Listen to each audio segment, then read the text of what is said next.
তোমাদেরকে আমি আইডল দেখাবো ইনশাল্লাহ। আইডল খুঁজে পাও না তোমরা?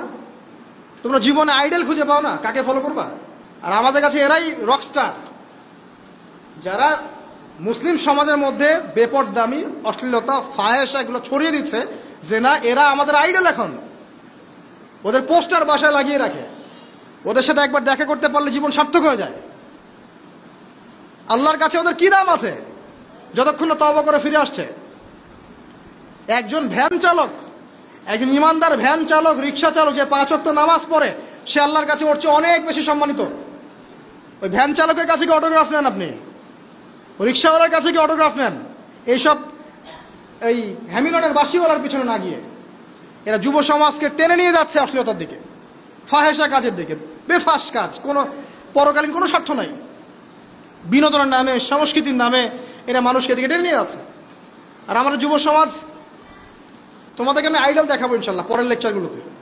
খালিদ বিন ওয়ালিদ তোমার আইডল, আলী ইবনে আবি তালেব তোমাদের আইডল, মুহাম্মদ সাল্লাল্লাহু আলাইহি ওয়াসাল্লাম তোমার আইডল, ইমাম হুসাইন তোমার আইডল, মোহাম্মদ বিন কাসিম তোমার আইডল, তারেক বিন জিয়াদ তোমার আইডল, ওমর ইবনুল খাত্তাব তোমার আইডল। আইডল খুঁজে পাও না তোমরা? তোমরা জীবনে আইডল খুঁজে পাও না? কাকে ফলো করবা? একজনের নাম বলবো, একজন অনলি, মুহাম্মদ সাল্লাল্লাহু আলাইহি ওয়াসাল্লামের পরে একজনের নাম যদি বলতে বলেন আমাকে, আলী রাদিয়াল্লাহু আনহুর জীবনী পড়ো যাও, আলী ইবনে আবি তালেব রাদিয়াল্লাহু আনহুর জীবনী পড়ো যাও, গিয়ে দেখো তোমার আইডল এখানে বসে আছে, লুকিয়ে আছে। তাদের আইডলের মধ্যে, তাদের মধ্যে ছিল ব্যক্তিত্ব, শৌর্যবীর্য, আনুগত্য, জ্ঞান, প্রজ্ঞা, দিন প্রতিষ্ঠার তামান্না, জিহাদ, এবং তারা বদর, উহুদ, খন্দক, খায়বার করেছেন। শেষ পর্যায়ে যখন তাদেরকে মৃত্যুবরণ করতে হয়েছে, তখনও তাদেরকে সামন থেকে কেউ আক্রমণ করতে পারে নাই, পিছন থেকে আক্রমণ করতে হয়েছে। বীরদেরকে কেউ সামন থেকে মারতে পারে না, পিছন থেকে মারতে পারে। আইডল খুঁজে পাও না তোমরা?